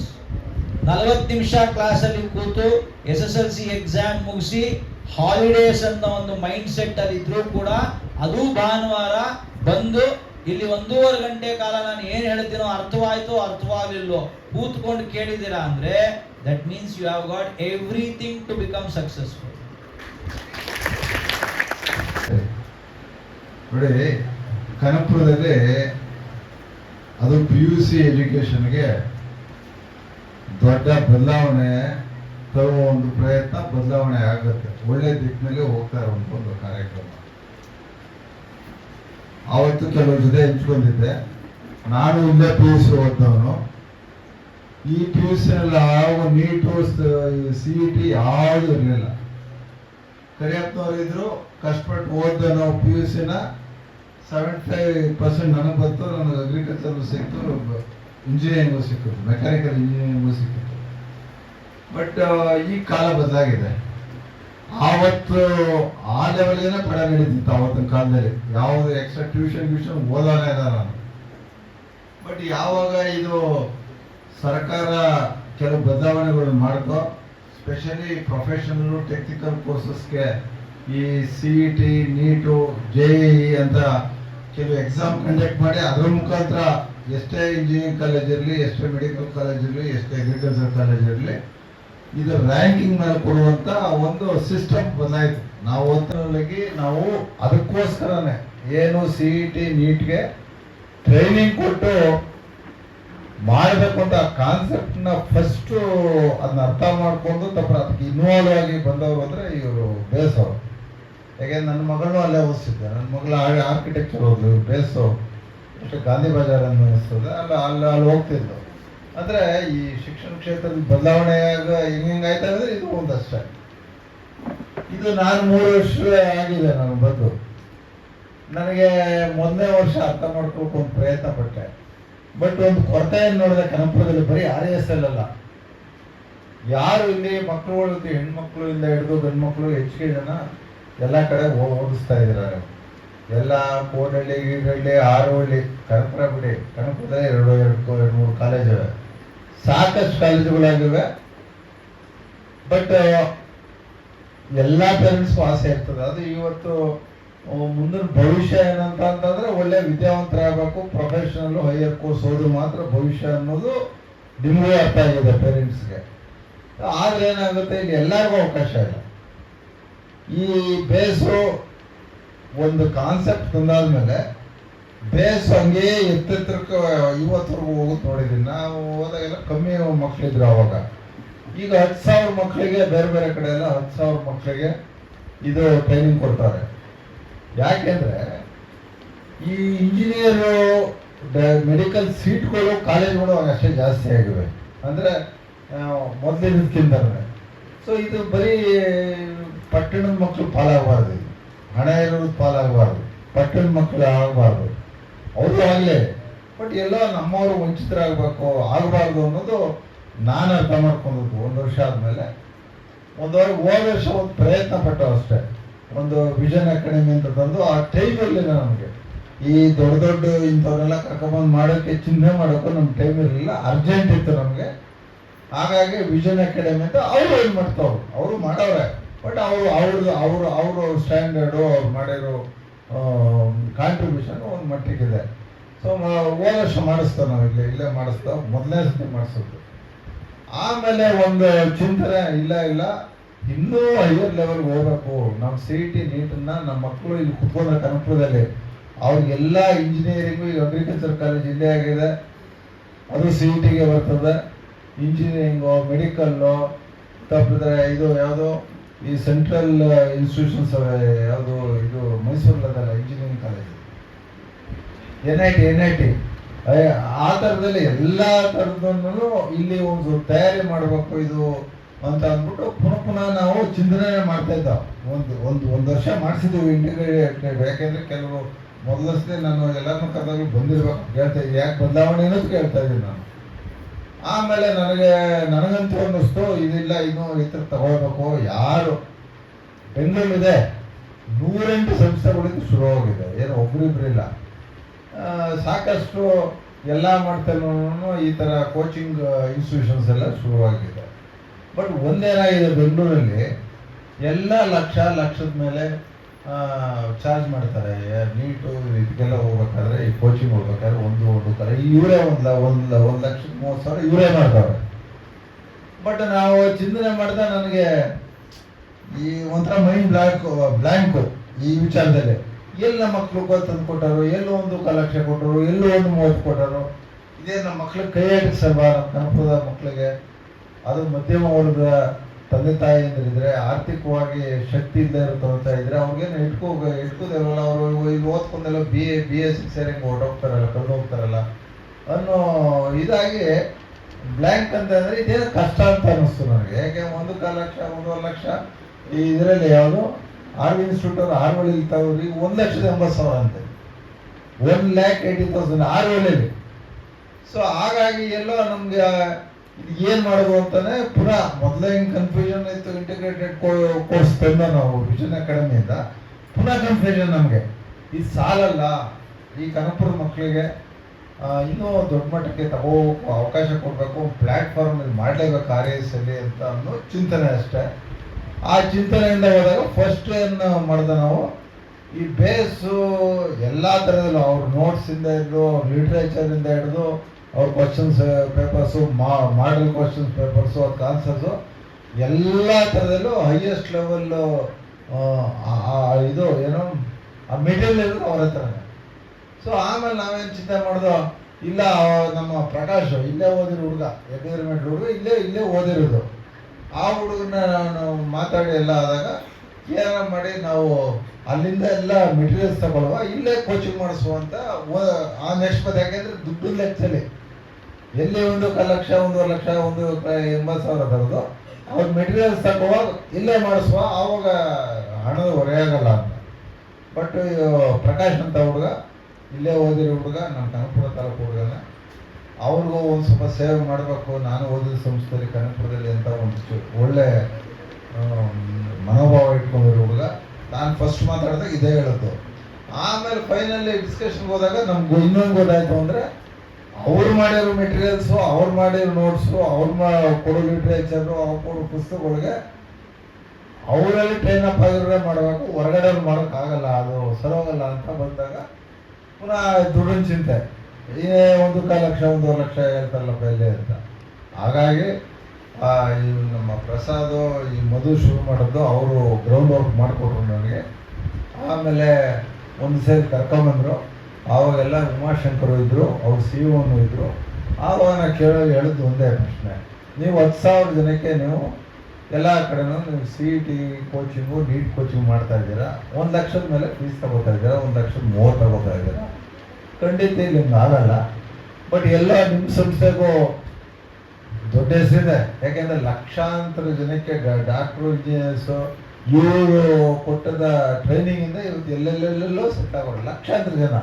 ಹೆಂಗೆ RSL ಆಗುತ್ತೋ ಕರಿಯಪ್ಪನವ್ರ ಸಂಸ್ಥೆಯಲ್ಲಿ ಕರಿಯಪ್ಪನವ್ರು ಶುರು ಮಾಡಿದಾಗ ಈ ನೀಟು CET ಇಲ್ಲ ಅಂದಾಗ ಬರೀ PUC ಓದ್ಕೊಂಡು ಲಕ್ಷಾಂತರ ಜನ ಇಂಜಿನಿಯರ್ಸು, ಡಾಕ್ಟರ್ಸು, ದೊಡ್ಡ ದೊಡ್ಡ ಹುದ್ದೆಗಳು, IAS ಆಫೀಸರ್ಗಳು ಹೊರದೇಶದಲ್ಲಿ ಎಲ್ಲ ಸೃಷ್ಟಿ ಮಾಡುತ್ತೆ ಈ ಸಂಸ್ಥೆ.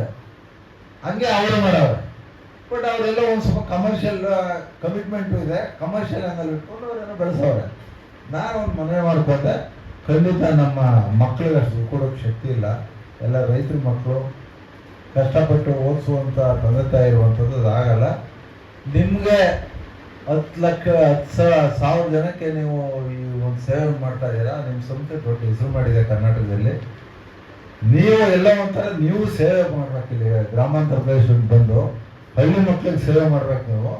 ಆವಾಗ ನಿಮ್ಮ ಬೇಸ್ ಸಂಸ್ಥೆಗೂ ಅದು ಗಂಟೆ ತೂಕ ಹೆಚ್ಚಿಸ್ತದೆ ಅಂತ ನಾನು ಮನವಿ ಮಾಡ್ಕೊಂಡೆ. ನಾನು ಇಲ್ಲ, ನೀವು ಒಂದು ಸ್ವಲ್ಪ ಇದೊಂದು ಕಡೆ ನೀವು ಕಮ್ಮಿ ದುಡ್ಡಿಗೆ ನಮ್ಮ ಮಕ್ಕಳು ಎಷ್ಟಾಗುತ್ತೋ ಅಷ್ಟಕ್ಕೆ ನಾವು ಹೇಳಿದ್ದೇವೆ, ನೀವು ಬಂದ್ ಮಾಡಬೇಕು, ದುಡ್ಡಿನ ಮುಖ ನೋಡ್ಬೋದು, ಸೇವೆ ಮುಖ ನೋಡ್ಬೇಕು ಅಂತ ನಾನು ಮನವಿ ಮಾಡ್ಕೊಂಡೆ.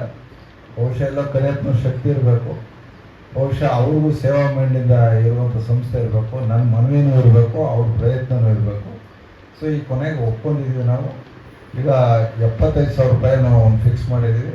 ಅಂದರೆ ಲೆಕ್ಕ ಕೊಟ್ಟು ಬೆಂಗಳೂರಿಗೂ 55,000 ರೂಪಾಯಿ ವ್ಯತ್ಯಾಸ ಅವ್ರು ತಗೋತಾ ಇರೋದೆ.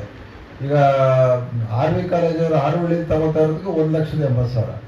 ಬರೀ 75,000 ನಮ್ದೇನೋ ಫೀಸ್ ಇರ್ತದೆ, ನಮ್ದೇನೋ 20-25 ಇರಬೇಕು. ಅದರಲ್ಲೂ ಒಂದು ಇದು ಮಾಡಿದ್ದೀವಿ. 95% ಮೇಲೆ ಬಂದರೆ ಫ್ರೀಯಾಗಿ ಈಗ ನಾವು ತೊಗೊಳೋದೇ ಇಲ್ಲ. RS ನಮ್ಗೆ ಲಾಸ್ ಆದರೂ ಪರವಾಗಿಲ್ಲ. ಹಾಗೇನೆ 90% ಮೇಲೆ ಏನಾದ್ರು ತೊಗೊಂಡಿದ್ರೆ ಅವ್ರಿಗೆ 50% ಅದು ಆಮೇಲೆ. ಬಟ್ ಅವ್ರಿಗೆ ಎಷ್ಟು ಕನ್ಸೆಷನ್ ಬೇಕು ಮಾಡ್ಬಿಟ್ಟಾರೆ. 40% ಎಲ್ಲೂ ಮಾಡಲ್ಲ, ಯಾರೋ 10, 15, 20% ಮಾಡ್ತಾರೆ. ಸೊ ಹಾಗೆ ಇದೊಂದು ಅವಕಾಶ. ಇದನ್ನು ಯಾರು ತಪ್ಪಿಸ್ಕೋಬೇಡಿ ನೀವೆಲ್ಲ. ನಾವು ನೋಡಿ, ಇವತ್ತು ನಾನು ಯಾಕೆ ಭಾನುವಾರ ಎಲ್ಲರೂ ಬರ್ತಾ ಇದ್ದೀವಿ ಅಂತಂದರೆ, ಫಸ್ಟು ಎಲ್ಲರೂ ಆಶ್ಚರ್ಯಪಟ್ಟರು. ಅದು ಬೋರ್ಡ್ ಹಾಕಿಸ್ದಾಗಣ ಬೇಸ್ ಕನಕಪುರಕ್ಕೆ ಬಂತ, ಬೇಸವರು ಅಷ್ಟು ದೊಡ್ಡದವ್ರು ನೋಡಿ ಇಲ್ಲಿ ಬಂದು ಕನಕಪುರ ಏನು ಮಾಡ್ತಾರೆ, RSL ಮಾಡ್ತಾರ, ಸಾಧ್ಯನಾ ಅನ್ನೋ ಥರ ಫೋನ್ಗಳು, ಯಾರೋ ಮೆಸೇಜ್ಗಳು ಹಾಕೋರು. ನನಗೂ ಮೆಸೇಜ್ಗಳು ಬಂದಿವೆ. ಒಂದು ದೊಡ್ಡ ಕೆಲಸನ ಕನಕಪುರ ವಿದ್ಯಾರ್ಥಿಗಳು, PU ವಿದ್ಯಾರ್ಥಿಗಳು, ಸೈನ್ಸ್ ವಿದ್ಯಾರ್ಥಿಗಳು ನೀವು ಮಾಡಿದ್ದೀರಾ, ನೀವು ಒಳ್ಳೆ ಕೆಲಸ ಮಾಡ್ತಾಯಿದ್ರೆ ಇದು ದೊಡ್ಡ ಮಟ್ಟಕ್ಕೆ ತಗೋಬೇಕು ಅಂದ್ಬಿಟ್ಟರೆ ನನಗೆಲ್ಲ ಮೆಸೇಜಸ್ ಇವೆಲ್ಲ ಹಾಕೋರು. ಈಗ ಎಲ್ಲ ಹೇಳಿದೆ, ಬದಲಾವಣೆ ಯಾಕೆ ಅಂತ ಹೇಳಿದೆ. ಈಗ ಒಂದು ಅವಕಾಶ, ಇದು ಗೋಲ್ಡನ್ ಚಾನ್ಸು. ಯಾರು ಇದು ಮಾಡ್ತಾರೆ. ಆಮೇಲೆ ಕೇಳಿದೆ ನಾನು, ಇವ್ರು ಸ್ಟ್ಯಾಂಡರ್ಡ್ ಅಂದರೆ 50 ಮಕ್ಕಳಿಗೆ ಕೊಡ್ತಾರೆ. ಈಗಾಗಲೇ ಸೆಕೆಂಡ್ ಇಯರ್ಲಿ 30, 36, 37 ಮಕ್ಕಳು ಇರಬೇಕು. ಅದೊಂದು 10-12 ಮಕ್ಕಳಿಗೆ ಅವಕಾಶ ಇದೆ ಅಷ್ಟೇ. ಆಮೇಲೆ ಇಲ್ಲಿ 50 ಮಕ್ಕಳಿಗೆ ಅವಕಾಶ ಇದೆ, 50 ಜನ. ಆಮೇಲೆ ಒತ್ತಡ ಆದರೆ, ಭಾರಿ ಡಿಮ್ಯಾಂಡ್ ಆದರೆ, ಇದಾದರೆ ಇನ್ನೂ ಒಂದು 10 ಹುಡುಗರು ಮಾಡ್ಬೋದು ಅಂತ ಹೇಳವ್ರೆ, 60 ಹುಡುಗರು ಮಾಡ್ಬೋದು ಅಂತ ಹೇಳವ್ರೆ. ಸೊ ಹಂಗಾಗ್ಬಿಟ್ಟು ನೀವು, ನಾನೇ ನೋಡಿದ್ದೀನಿ. ನಾನು ಇಲ್ಲಿದ್ದು ಪ್ರಿನ್ಸಿಪಾಲ್ ಇಲ್ಲ, ಹಳೆ ಪ್ರಿನ್ಸಿಪಾಲು, 2 ಹೆಣ್ಮಕ್ಳು ಇಲ್ಲಿದ್ದು ಪ್ರಿನ್ಸಿಪಾಲೇ ಅಲ್ಲೇ ಕನಕಪುರದಲ್ಲಿ 2 ಮಕ್ಕಳು ಕಳಿಸೋರು. ಎಷ್ಟು ಕಷ್ಟ ಆದರೆ, ಫಸ್ಟ್ ಆಫ್ ಆಲ್ ದುಡ್ಡು ಜಾಸ್ತಿ. ಆಮೇಲೆ ಮಕ್ಕಳು ಬೆಂಗಳೂರು ಕಳಿಸ್ಬೇಕು, ಇಲ್ಲದೇ ಅವರು ಒಂದು ರೂಮ್ ಮಾಡಬೇಕು, ತಪ್ಪರೆ ಯಾವ್ದಾರ ಒಂದು PGಗೆ ಹಾಕಬೇಕು, ಇಲ್ಲೇ ತಂದೆ ತಾಯಿಗಳು ಹೋಗಿ ಜೊತೆಲಿರಬೇಕು. ಇಲ್ಲೇನಿಲ್ಲ. ನೀವು ಹೆಂಗೆ ಕಾಲೇಜ್ ಬರ್ತಿದ್ರೆ ಬೆಳಗ್ಗೆ ಬರ್ತಾರೆ, ಸಾಯಂಕಾಲ ನಿಮ್ಮ ಮನೆಗೆ ಸೇರ್ತದೆ. ನಿಮ್ಮ ಮಕ್ಕಳುಗಳನ್ನ ಕೂಡ ಮಾನಿಟರ್ ಮಾಡೋಕ್ಕೆ, ನಿಮಗೆ ಅವ್ರ ಸಹಕಾರ ಕೊಡೋಕ್ಕೆ, ಅವ್ರಿಗೆ ವಿಶ್ವಾಸ ತೋರಿಸೋಕ್ಕೆ, ಎಲ್ಲ ಮಾಡೋಕ್ಕೆ ನಿಮ್ಮ ಮಗು ನಿಮ್ಮ ಮನೆಗೆ ಸೇರ್ತದೆ, ಪುನಃ ಬೆಳಗ್ಗೆ ಇಲ್ಲಿ ಬರ್ತದೆ ಅಷ್ಟೇ. ಸೊ ಇದನ್ನು ಒಂದು ಅವಕಾಶ ಅಂತ ತಿಳ್ಕೊಳ್ಳಿ. ಯಾಕೆಂದರೆ ಫಸ್ಟು ನಾವು ಅವ್ರ ಮೇಲೆ ವಿಶ್ವಾಸ ಇಟ್ಕೊಂಡು ಕರ್ಕೊಂಡ್ಬಂದಿದ್ದೀವಿ. ಮಕ್ಳಿಗೂ ಅವ್ರ ಮೇಲೆ ವಿಶ್ವಾಸ ಇರಬೇಕು. ನೀವು ತಂದೆ ತಾಯಿಗಳಿಗೂ ಆ ಮಕ್ಳ ಮೇಲೆ ವಿಶ್ವಾಸ ಇರಬೇಕು. ಬಟ್ ಮಾನಿಟರ್ ಮಾಡಬೇಕು. ಇಲ್ಲ ನಮ್ಮ ಮಕ್ಕಳು ಓದ್ತವೆ ಅಂತ ಅಂದ್ಬಿಟ್ಟು ಅವ್ರಿಗೆ, ಯಾಕೆಂದರೆ ಅವರು ಬರೋ ಆತ್ಮವಿಶ್ವಾಸನೇ ಅವ್ರನ್ನೆಲ್ಲ ಯಾವುದೋ ಲೆವೆಲ್ಗೆ ತಗೋ ಹೋಗ್ತದೆ. ಸೆಲ್ಫ್ ಕಾನ್ಫಿಡೆನ್ಸ್ ಅಂತ ಹೇಳ್ತೀವಿ, ಇಟ್ ಕ್ರಿಯೇಟ್ಸ್ ಮಿರಾಕಲ್ಸ್ ಅಂತದೆ. ಅಂದರೆ ನಮ್ಮೇಲೆ ನಾವು ವಿಶ್ವಾಸ ಪಡ್ಕೊಂಡ್ರೆ ನಮ್ಮ ಕೈ ಆಗಲ್ಲ ಅನ್ನೋದನ್ನು ನಮ್ಮ ಮೇಲೆ ನಾನು ಮಾಡ್ತೀನಿ ಅಂತ ಬಂದಾಗ, ಅದು ಇಂಥವ್ರ ಸಹಾಯ ಬಂದಾಗ, ಟೀಚರ್ಸ್ ಸಹಾಯ ಬಂದಾಗ ಆ ಮಕ್ಕಳ ಕಾನ್ಫಿಡೆನ್ಸ್ ಬಿಲ್ಡಪ್ ಆಗಿ ಕೊನೆಗೆ ಏನಾದ್ರು ಓದ್ಬೋದು, ಏನಾದ್ರು ಸಾಧ್ಬೋದು, ಎಷ್ಟಾರ ಕಷ್ಟಪಡ್ಬೋದು ಅನ್ನೋದು ಬರ್ತದೆ. ಸೊ ಹಾಗಾಗ್ಬಿಟ್ಟು 2 ವರ್ಷ ಕಷ್ಟ. 2 ವರ್ಷ ಯಾರ್ಯಾರ ಕಷ್ಟ? ಮಕ್ಕಳು ಕಷ್ಟಪಡ್ಬೇಕು. ಅದು ಇಲ್ಲೇ ಅಲ್ಲ, ನೀವು ಡಾಕ್ಟ್ರು, ಇಂಜಿನಿಯರು ಅಲ್ಲಿ ಇಲ್ಲಿ ಹೋಗಿ ಎಲ್ಲ ಆಗಬೇಕು ಅಂದರೆ ಕಷ್ಟಪಡಬೇಕು. ಅದಕ್ಕೆ ಶಾರ್ಟ್ ಕಟ್ ಇಲ್ವೇ ಇಲ್ಲ. ಕಷ್ಟಪಟ್ರೇನೆ ಈ ಸ್ಪೆಷಲಿ, ಯಾಕೆಂದರೆ ಆ 2 ವರ್ಷ ಆದಮೇಲೆ ನಿಮ್ಮ ಮಕ್ಕಳು ಯಾವ ದಿಕ್ಕಲ್ಲಿ ಹೋಗ್ತಾರೆ, ಏನಾಗಿ ಬೆಳೀತಾರೆ, ಇಂಜಿನಿಯರ್ ಆಯ್ತಾರ. ಈಗ 108 ಬಂದ್ಬಿಟ್ಟಿದೆ ಕಂಪ್ಯೂಟರ್ ಸೈನ್ಸ್ ಜೊತೆಗೆ ಆರ್ಟಿಫಿಷಿಯಲ್ ಇಂಟೆಲಿಜೆನ್ಸ್ ಬಂದಿದೆ. ಹಾಗೆ 108 ಬೇರೆ ಬೇರೆ, ಅವಾಗೆಲ್ಲ ಮೆಕ್ಯಾನಿಕಲ್, ಸಿವಿಲು ಒಂದು 2-3 ಬಿಟ್ಟರೆ ಯಾವುದು ಇರಲೇ ಇಲ್ಲ. ಈಗ 108 ಕೋರ್ಸ್ಗಳು ಬಂದಿವೆ. ಅದಾಯ್ತಾ, ಅದರದ್ದು ಡಿಮ್ಯಾಂಡು ಇದೆಲ್ಲ ಅದು ಚೇಂಜ್ ಆಗ್ತಾ ಇರ್ತದೆ. ಅರ್ಥ ಆಯ್ತಾ? ಒಂದು ಕೋರ್ಸ್ಗೆ ಸಿವಿಲ್ ಕಮ್ಮಿ, ಈಗ ಡಿಮ್ಯಾಂಡೇ ಒಂದು ಸ್ವಲ್ಪ ಕಮ್ಮಿ ಅಂತಾರೆ. ಬೇರೆಗೆ ಈಗ ಇದು ಏನೋ ಇನ್ಫಾರ್ಮೇಷನ್ ಟೆಕ್ನಾಲಜಿ ರಿಲೇಟೆಡ್ ಕೋರ್ಸ್ ಲೆಕ್ಕ ಹಾಕಿದ್ರೆ ಅದು ಕಮ್ಮಿ ಅಂತ ಹೇಳ್ತಾರೆ ಈಗ. ಸೊ ಹಂಗೆ ಇರ್ತದೆ. ಬಟ್ ಏನು ಮಾಡ್ಬೇಕು ನೀವು ಅಂದರೆ 2 ವರ್ಷ ತಂದೆ ತಾಯಿರು ನಿಮ್ಮ ಮಕ್ಕಳ ಜೊತೆ ಇರಬೇಕು. ಅವ್ರಿಗೆ ಧೈರ್ಯ ತುಂಬಬೇಕು. ಅವ್ರಿಗೆ ಕೆಲವ್ದು ಕೊರತೆಗಳಾದರೆ ಇಲ್ಲಿ ಬಂದು ಹೇಳಿ ಅದನ್ನೆಲ್ಲ ಅಟೆಂಡ್ ಮಾಡುವ ನಾವು. ಅವರು ಅಷ್ಟೇ. ಈಗ ನಮ್ಮ ಅಕ್ಕನ ಮಗಳು, ಅವಳು CT ಇಲ್ಲಿ ಪ್ರಿನ್ಸಿಪಾಲ್ ಆಗಿದ್ರು ಒಂಬಳೆಗೌಡ ಅಂತ. ಅವ್ರ ಮಗಳು ನಮ್ಮ ಭಾವನ ಮಗಳು, ನಮ್ಮ ಅಕ್ಕನ ಮೊಮ್ಮಗಳು. ಅವಳು ಸಾಫ್ಟ್ವೇರ್ ಇಂಜಿನಿಯರ್ ತಾಯಿ. ಅವಳು ಆ್ಯಕ್ಚುಲಿ 2 ಇಯರ್ಸು ಆಲ್ಮೋಸ್ಟ್ ಅವಳು ಟೈಮನ್ನ ಇದು ಬೇರೆ ಇತ್ತಲ್ಲ, ಈ ಕರೋನಾ ಅವು ಬಂದು ಇದು ಬರ್ತಲ್ಲ, ಏನು ಹೇಳ್ತಾರಲ್ಲ, ಲಾಕ್ಡೌನ್ಗಿಂತನೂ ವರ್ಕ್ ಫ್ರಮ್ ಹೋಮ್ ಅಂತ ಇತ್ತಲ್ಲ, ಅದರಲ್ಲೇ ಇತ್ತು. ಅವಳು ವರ್ಕ್ ಫ್ರಮ್ ಹೋಮ್ ಅಂತಂದರೆ ಅವ್ರ ಮಗಳಿಗೋಸ್ಕರ ಮಾಡಲ್ಲ. ನಾತಿನಾಗೆ ಮಗಳ 12 ಗಂಟೆಗೆ ಮನೆಗೆ ಹೋದ್ರೆ 12 ಗಂಟೆಗೆ ಇವಳು ಮನೆಗೆ ಕೊಡೋದು, 4 ಗಂಟೆಗೆ ಇದ್ರೆ ಇವಳು 4 ಗಂಟೆಗೆ ಹೇಳೋದು. ಯಾಕೆಂದರೆ ವಿದ್ಯಾವಂತ, ನಮ್ಮ ಅಕ್ಕನ ಮಗಳು ವಿದ್ಯಾವಂತ. ಅವ್ಳಿಗೆ ಗೊತ್ತೋದು ಬೆಲೆ. ಕಷ್ಟ 2 ವರ್ಷ PUC ಕಷ್ಟಪಟ್ಟರೆ ಇದು ಪ್ರತಿಫಲ ಹೆಂಗೆ ಸಿಗ್ತದೆ ನನ್ನ ಮಗಳಿಗೆ ಅಂತ ಅವ್ರಿಗೆ ಗೊತ್ತು ಅವ್ರಿಗೆ. ಸೊ ಹಂಗೆ ಅಷ್ಟು ಕಷ್ಟಪಟ್ಟು ಕೊನೆಗೆ IIT ಸೆಲೆಕ್ಷನ್ ಆಯಿತು. ಈಗ ಹೈದರಾಬಾದಲ್ಲಿ ಅವಳೆ IITನೇ. ಅಲ್ಲೇನು ಜಾಬು ನೀವೆಲ್ಲ ಕೇಳೋಂಗಿಲ್ಲ, ಹುಡುಕ ಬರ್ತದೆ. ಆಮೇಲೆ ಭಾಳ ಇಂಪಾರ್ಟೆಂಟ್ ಏನಂತಂದರೆ, ನಿಮ್ಗೆ ಯಾವ ಕಾಲೇಜ್ ಸಿಗ್ತದೆ ಅದ್ರ ಮೇಲೆ ಅವ್ರಿಗೆ ಜಾಬ್ ಆಪರ್ಚುನಿಟಿ ಜಾಸ್ತಿ ಇರ್ತದೆ. ಅದೇ ಈ RVC, ಈ ಪ್ಯಾಸಿಟ್ ಅವು ಇವು ಇದು ಹೇಳ್ತಾ ಇದ್ರಲ್ಲ, ಯಾವುದೋ ನ್ಯಾಷನಲ್ NIT ಆ ಥರ ಇದ್ರೆ ನೀವು ಜಾಬ್ ಹುಡುಕ ಬರ್ತದೆ. ಅರ್ಥ ಆಯ್ತಾ? ಅದಕ್ಕೇನು ಮಾಡ್ಬೇಕು ಅಂದರೆ 2 ವರ್ಷ ಕಷ್ಟ. ಮುಂದೆ ಏನೋ ಇನ್ನೊಂದು 50-60 ವರ್ಷ ಸುಖ ಮಕ್ಕಳು ಕಾಣ್ಬೋದು. ಪ್ರೊಫೆಷನಲ್ ಕಾಣ್ತಾರೆ, ಒಳ್ಳೆ ಉದ್ಯೋಗಕ್ಕೆ ಹೋಗ್ತಾರೆ, ತಂದೆ ತಾಯಿಗಳನ್ನ ನೋಡ್ಕೊಳ್ಳೋ ಶಕ್ತಿ ಬರ್ತದೆ, ಆರ್ಥಿಕ ಪರಿಸ್ಥಿತಿ ಅವ್ರು ಬರ್ತದೆ. ಇದೆಲ್ಲ ಮಾಡಬೇಕಾದ್ರೆ 2 ವರ್ಷ ಶಾರ್ಟ್ ಕಟ್ಟಿಲ್ಲ. ಸೊ ಹಾಗಾಗಿ ನಾವು ಇದಕ್ಕೋಸ್ಕರ ಬಂದಿದ್ದೀನಿ ನಾನು. ನೀವು ಯಾರು ಮಿಸ್ ಮಾಡಬೇಡಿ.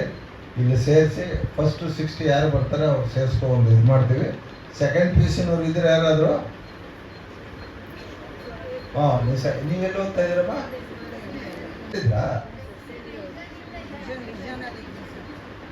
ಆಯ್ತು. ಈ ಬುಕ್ಸ್ ಕೊಡ್ತಾರೆ ನಿಮಗೆ ಸೆಕೆಂಡ್ PUCವ್ರಿಗೆ. ನೋಡಮ್ಮ, ಇದು ಬದಲಾವಣೆ ನಿಮ್ಗೆ ಇನ್ನೂ ಚೆನ್ನಾಗಿ ಮಾಡಿಸ್ಬೇಕು ಅಂತ ನೀವೆಲ್ಲ ತರ್ತಾ ಇರೋದು. ಅರ್ಥ ಆಯ್ತಾ? ಎಲ್ಲ ಸೇರ್ಕೊಳ್ಳಿ. ನಿಮ್ಮ ಸೆಕೆಂಡ್ ಇಯರ್ಗೂ ಬೇಕಾದ್ರೆ ಎಲ್ಲ ನಿಮ್ಮ ಫ್ರೆಂಡ್ಸ್ ಅವರು ಇವರು ಬೇಸ್ ಬಂದಿದೆ ಅಂತ ಕೇಳಿದ್ರೆ ಬಂದು ಸೇರಿಕೊಳ್ಳಿ. ಈಗ ಸದ್ಯಕ್ಕೆ 60 ಹುಡುಗರು ತಪ್ಪು ಮಿನಿಮಮ್ 50 ಹುಡುಗರಿಂದ ಶುರು ಮಾಡೋಣ. ಬಹುಶಃ ನಾನು ಹೇಳ್ತಾ ಇದ್ದೀನಿ, ಅದು ಒಂಥರ ಸೆಲ್ಫ್ ಎಕ್ಸ್ಪ್ಲನೇಟರಿ ಅಂತವೆ. ಏನಂದ್ರೆ ಅವ್ರು ತೋರಿಸಲ್ಲ ಚಾರ್ಟು, ಇವು ಎಷ್ಟು ರ್ಯಾಂಕ್ಗಳು ಬಂದವೆ, ಎಷ್ಟು ತೆಗೆದವ್ರೆ, ಎಷ್ಟು ಡಿಸ್ಟ್ರಿಬ್ಯೂಷನ್ ತೆಗೆದವ್ರೆ, ಏನು ಮಾಡವ್ರೆ ಅಂತ ಅಂದರೆ ಅವ್ರು ರೆಕಾರ್ಡ್ ಹೇಳ್ತಾರೆ. ಅವ್ರು ಒಂದು ದಿವಸ ಕತೆ ಹೇಳಲಿಲ್ಲ, ನಾನು ಕೇಳ್ತಾ ಇದ್ದೆ. ಅವರು 4-5 ವರ್ಷದ ಕತೆ ಹೇಳೋರು, ಡೇಟಾ ಕೊಟ್ಟರು. ಅಂದರೆ ಕನ್ಸಿಸ್ಟೆಂಟಾಗಿ ಇದೆ. ಅಂದರೆ ಅಲ್ಲಿ ಟ್ರೈನಿಂಗು ಹಂಗೆ ಇದೆ. ಸೊ ಯಾವುದ್ರಲ್ಲೂ ಕಾಂಪ್ರಮೈಸ್ ಆಗ್ತಾ ಇಲ್ಲ. ಓದ್ಸತಿ ಒತ್ತು ಕೊಡ್ತಾ ಇತ್ತು ನಮಗೆ. ಓದ್ಸತಿ ನಾವು ವಿಷನ್ ಅಕಾಡೆಮಿ ಕರ್ಕೊಂಬಂದಾಗ ನಾವು 60 ಗಂಟೆ ಕರ್ಕೊಂಬಂದು ಮಧ್ಯೆ ಟೀಚರ್ಸ್ಗಳು ಅದು ಭಾರಿ ಸರ್, ಅದಾಗಬಾರ್ದು. ಓದ್ಸತಿ ಇಲ್ಲ ಆಯಿತು. ಓದ್ಸತಿ ಏನಾಯಿತು ಅಂತಂದರೆ ಬಂದರು, ಕೆಲವ್ರು ಬಿಟ್ಟರು, ಇನ್ನೊಬ್ರು ಬರೀ ಗ್ಯಾಪು, ಅದೆಲ್ಲ ಒಂದು ಸ್ವಲ್ಪ ಕೊರತೆ ಆಗೋದು ನಿಜ. ಆ ಕೊರತೆನ ಸರಿಪಡಿಸಕ್ಕೆ ಇವೆಲ್ಲ ಮಾಡ್ತಾ ಇರುವಂಥ ಕೆಲಸ. ಇವೆಲ್ಲ ವಿಶ್ವಾಸ ಇಡಿ, ನಿಮ್ಮ ಮಕ್ಕಳನ್ನ ಸೇರಿಸಿ ನೀವು ಬಹುಶಃ ಮುಂದಿನ ದಿನಗಳಲ್ಲಿ ಏನು ಕನಕಪುರ ತಾಲೂಕು ದೊಡ್ಡ ತಾಲೂಕು, ಇಲ್ಲೂ ಹೆಚ್ಚು ಜನ PUC ಓದ್ತಾ ಇರೋ ಮಕ್ಕಳವ್ರೆ. ಅಟ್ಲೀಸ್ಟ್ ನಾವು ನಮ್ಮ ಅವ್ರು ಉಪಯೋಗಿಸ್ಕೊಂಡು ನಮ್ಮ ಸಂಸ್ಥೆಯಿಂದ ಅಟ್ಲೀಸ್ಟ್ ಒಂದು ಪ್ರತಿ ವರ್ಷ 30-40 ಜನ ಇಂಜಿನಿಯರಿಂಗು ಪ್ರೊಫೆಷನಲ್ ಕೋರ್ಸು, ಅದೇ ನಮ್ಮ ಸೇವೆ ಅಷ್ಟೇ. ಇದರಲ್ಲೇನು ಅವ್ರಿಗೂ ಕೊಡೋದು, ಯಾಕಂದರೆ ಅವರು ಜಾಸ್ತಿ ಸ್ಯಾಲ್ರಿ ಕೊಟ್ಟು ಅಲ್ಲಿಂದ ಬರಬೇಕು, ಅಲ್ಲಿ ಟೀಚರ್ಸ್ ಎಲ್ಲ. ನಾವು ಏನು ತಗೊಳ್ಳಲ್ಲ, ಇದೇನಿದ್ರು ನೀವೇನು ಕೊಡ್ತೀರ ಅವ್ರು ಪಾಸಲ್ಲಿ ಮಾಡ್ತೀವಿ. ನಮ್ದೇನು ಫೀಸ್ ತಗೋತಾರೆ ಅದರಲ್ಲೂ 95% ತೊಗೊಂಡು ಫುಲ್ಲು ಫ್ರೀಯಾಗಿ ಕೊಡುವ, 90% ತೊಗೊಂಡ್ರೆ 15% ಕೊಡೋಣ ಅಂತ ಡಿಸಿಷನ್ ತೊಗೊಂಡ್ವಿ. ಹಾಗಾಗಿ ಸುಮ್ಮನೆ ಕೊನೆ ಓಡಿಸಿದ್ವಿ ಹೆಚ್ಚಿಗೆ ಕೈ. ಇಲ್ಲಿ ಬರೋಕ್ಕೆ ಮುಂಚೆ ಬೇಸ್ ಅಂದರೆ ಯಾರ್ಯಾರು ಗೊತ್ತಿದೆ ಹೇಳಿ? ಸುಮ್ಮನೆ ಬೇಸ್ ಬಗ್ಗೆ ತಿಳುವಳಿಕೆ ಇರುವ ಮಕ್ಕಳುಗಳು ಯಾರಿಗೂ ಗೊತ್ತಿಲ್ವ? ಅಲ್ಲ, ತಂದೆ ತಾಯಿರಲ್ಲ ಮಕ್ಕಳಿಗೆ ಗೊತ್ತೇನಮ್ಮ ಬೇಸು? ಸೆಕೆಂಡ್ ಇಯರ್ ಗೊತ್ತಾ? ಮತ್ತೆ ಕೈ ಎತ್ತಬೇಕಾದೇನೋ ಗೊತ್ತು ಅಂದ್ಬಿಟ್ಟು ತಲೆ ಆಡಿಸ್ತದೆ ನನಗೆ. ಅಟ್ಲೀಸ್ಟ್ ಈ ಸಂಸ್ಥೆ ಏನು ಅಂತ ನಮಗೆ ಗೊತ್ತು, ಅದನ್ನೇ ಎಕ್ಸ್ಪ್ಲೈನ್ ಮಾಡ್ತಾ ಇದ್ದೀನಿ. ಇನ್ಫ್ಯಾಕ್ಟ್ ನಾನು ಬಂದಿರೋದು ಅದಕ್ಕೆ, ಯಾಕೆಂದರೆ ಬರೀ ಅವ್ರದ್ದು ಅವರೇ ಹೇಳ್ಕೊಳ್ಳೋದಲ್ಲ, ನಾವು ಬಂದು ಇದ್ರ ಬಗ್ಗೆ ತಿಳುವಳಿಕೆ ಹೇಳ್ಬೇಕಲ್ಲ, ನಮ್ಮದು ಇರೋ ಜ್ಞಾನ ನಿಮಗೆ ಕೊಡಬೇಕಲ್ಲ. ಹಾಗಾಗಿ ಸೇರಿಸಿ ಬಹುಶಃ ಇಲ್ಲಿಂದನೇ ನಿಮ್ಮ ಮಕ್ಕಳ ಭವಿಷ್ಯ ದೊಡ್ಡ ಮಟ್ಟಿಗೆ ಹೋಗುವಂಥ ವಿಚಾರ ಇದೆ. ಬಟ್ ಬೇಸ್ ಬಂದಿದೆ ಅನ್ನೋದೇ ಸಾಕಷ್ಟು, ಅದು ಜ್ಞಾನ ಇರೋದೇ ನಾನು ಕೇಳ್ತಾವ್ರೆ, ಫೋನ್ ಮಾಡ್ತಾವ್ರೆ. ಹಾಂ, ಸರಿ, ಎಲ್ಲರಿಗೂ ಒಳ್ಳೇದಾಗಲಿ. ಸೊ ಇನ್ನೇನು ಡೌಟ್ಸ್ ಇದೆ ಉಮಾಶಂಕರ್ ಕ್ಲಿಯರ್ ಮಾಡಿ.